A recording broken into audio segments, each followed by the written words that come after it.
again this noon. Those of you, if there are a couple left, please finish while our speaker is talking. This noon, we have the privilege of having with us a former colleague of mine.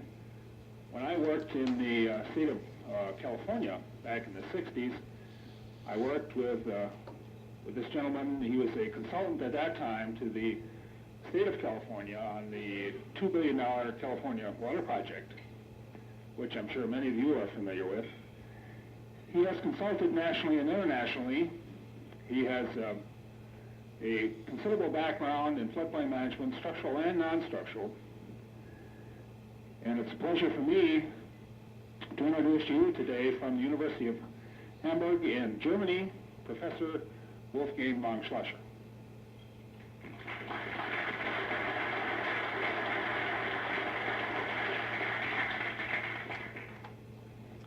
Thank you, Mr. Larson. Floodplain managers, honored guests, it is with a great deal of pleasure and an honor to meet with you here in this beautiful city of Milwaukee.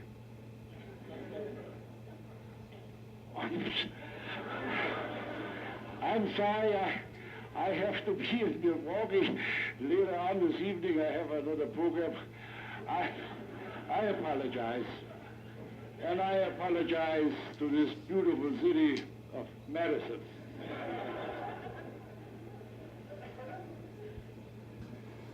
I have met with a number of your floodplain managers from various states that are assigned to this workshop. And I was very much impressed with the knowledgeable and high caliber of individual that is assigned. I think all of the states should be congratulated in this regard. But after a cursory and comprehensive review of your floodplain program, I am somewhat disturbed.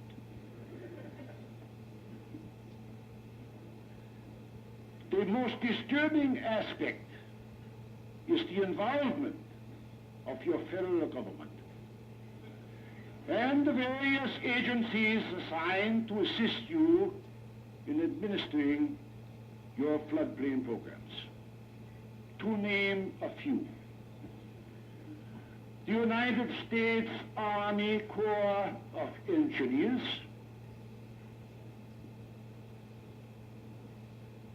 FEMA. I believe this is an offshoot of Old HUD, the Housing and Urban Development, and this Federal Insurance Agency. To the best of my knowledge, and I have read some memoranda that FEMA has sent to various communities throughout this United States, I believe you refer to those people as the Gestapo. You know.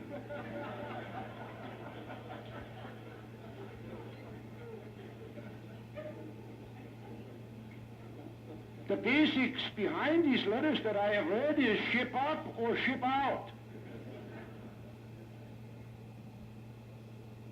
Then we have the United States Weather Bureau, if they only write half the time.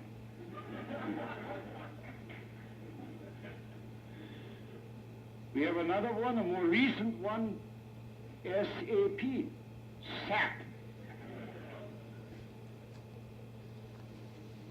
I hope they do not look in mirrors.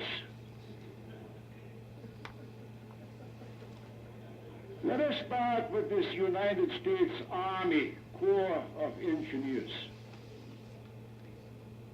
True, the United States Army has to be given considerable credit for the victories in World Wars I and II. But when the wars were over with, when they found they had nothing else to do, they jumped with both feet right into your floodplain.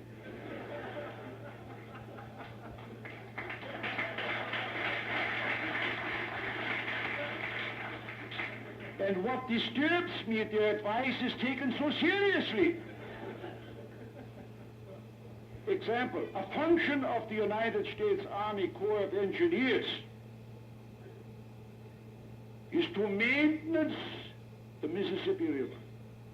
I've read about the Mississippi and understand it's a notorious flooder. The United States Corps of Army Engineers is charged with the maintenance of that river. What do? They bring in the big barges, the big drag lines, the suckerhead dredges, and they dig, and they dump, and they dig, and they dump, right back in the river.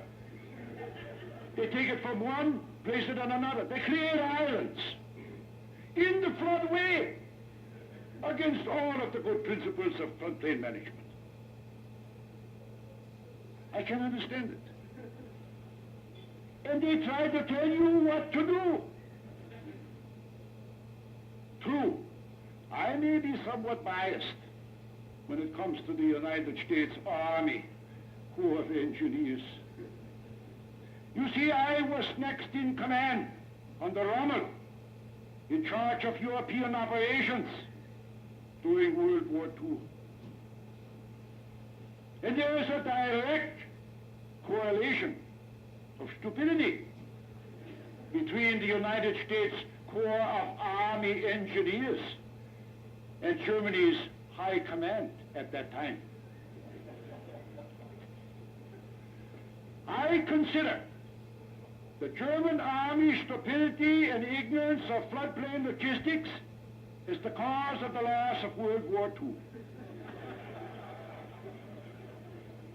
And not the superiority of the American Army. I shall expand on that just a little later in the program. However, my great concern is you individual states being led down the primrose path, so to speak, by your federal government. The states are charged to administer the floodplain program based on certain criteria as set by your federal government. I'm sure you are all familiar with the log Pearson Type 3 distribution. Have you ever read it in detail? The very first two words describing the log Pearson Type 3 distribution, the very first two words, generally speaking, they're not even sure.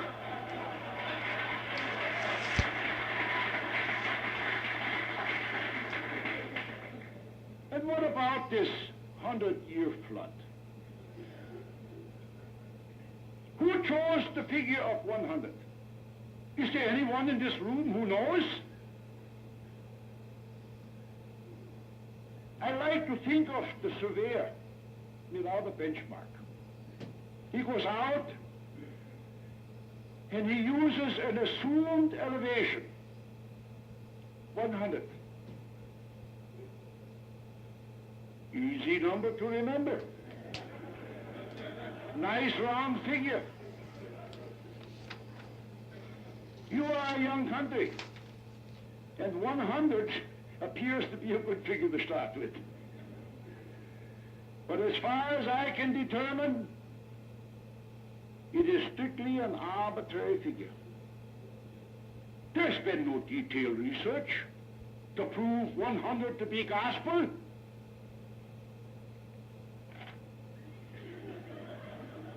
Practically all of the progressive countries in Europe follow the guidelines as set by Germany in determining the floodplain. Germany has used and will continue to use 1,000 years. Now, we just did not happen to come upon the figure of 1,000. There was years and years of detailed research. We gathered research from the Huns, from the Gauls, even a few Anglo-Saxons here. Plato was influential in his writings about the floodplain. I won't go into Plato. But all of this compiled data was fed into a computer, with the result being 1,000 years in direct proportion with the kinetic hydrothermal Kranz-Schnabel theory. I'd like to know what's so funny here. I suppose you're all wondering about the word thermal. You have to know that spring floods are colder than summer floods. And hydro contraction and expansion has to be averaged out. You see, we take every minute detail in coming up with 1,000. Now, as I previously mentioned, Germany's loss of World War II has to be attributed to poor floodplain planning. Now, Hitler insisted that the Siegfried Line be constructed on the border of France and Germany. And a portion of the Siegfried Line was built on the south branch of the Rhine River in the floodplain. And this was against all advice of the civil and engineers, the military engineers. We all said no Hitler, but Hitler, he was the scientist. He said, here. And that's where he put them. My panzer divisions. 3 panzer divisions were stationed just upstream from the Siegfried Line.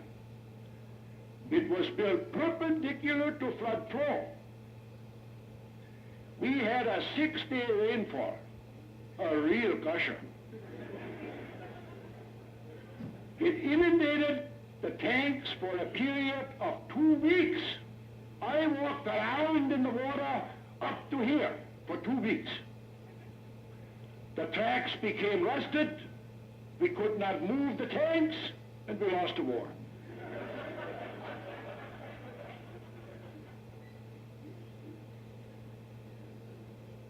This little pamphlet, Innovations in Floodplain Management.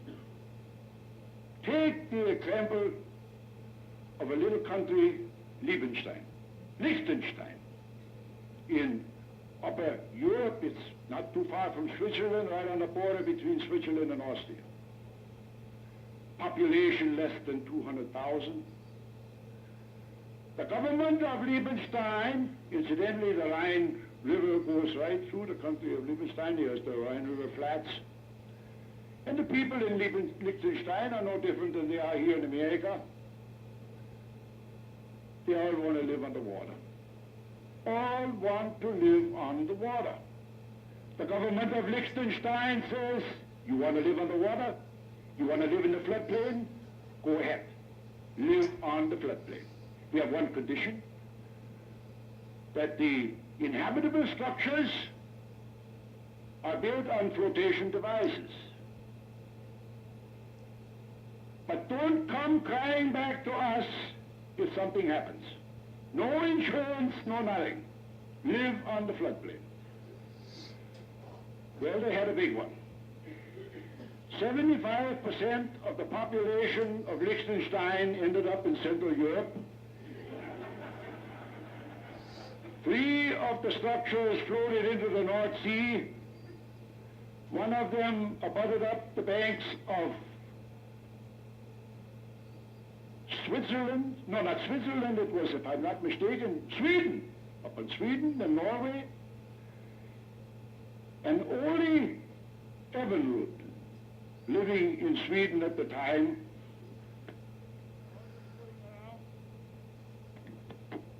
something happened here. Can you hear me back there? Ole Evenrud, realizing the situation, and these,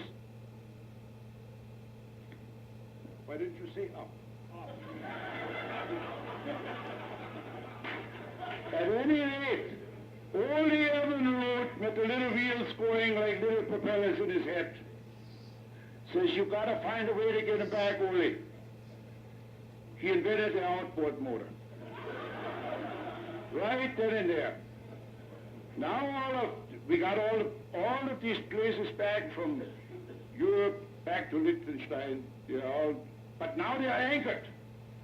But in the event of loss of anchorage, they are now equipped with an outboard. so that they aren't going to really go any place, you see.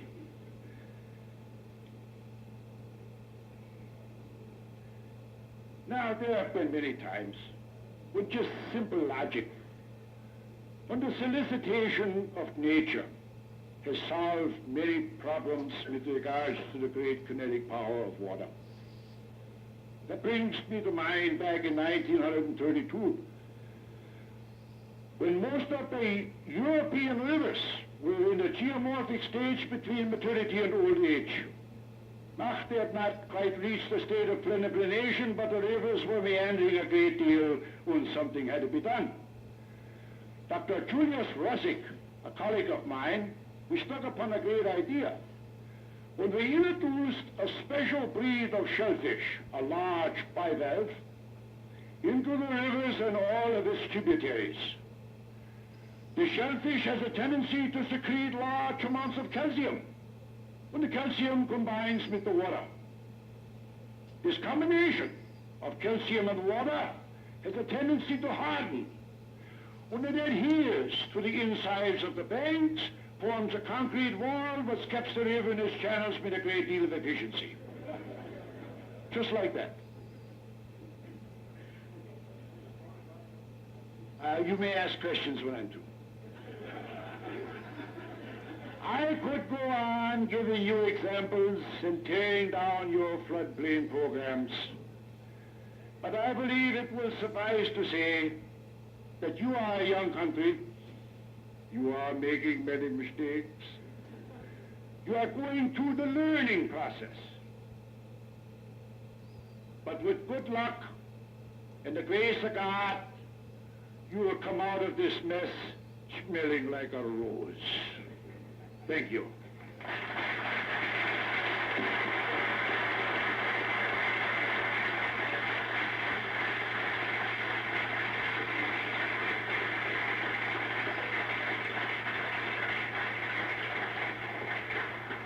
Thank you, Professor. Once again, some enlightenment that we need to progress a little in our country. We're going to break now for a few minutes so they can finish cleaning the tables. Before you finish, you ought to tell them I'm one of your employees. Frank Derringer.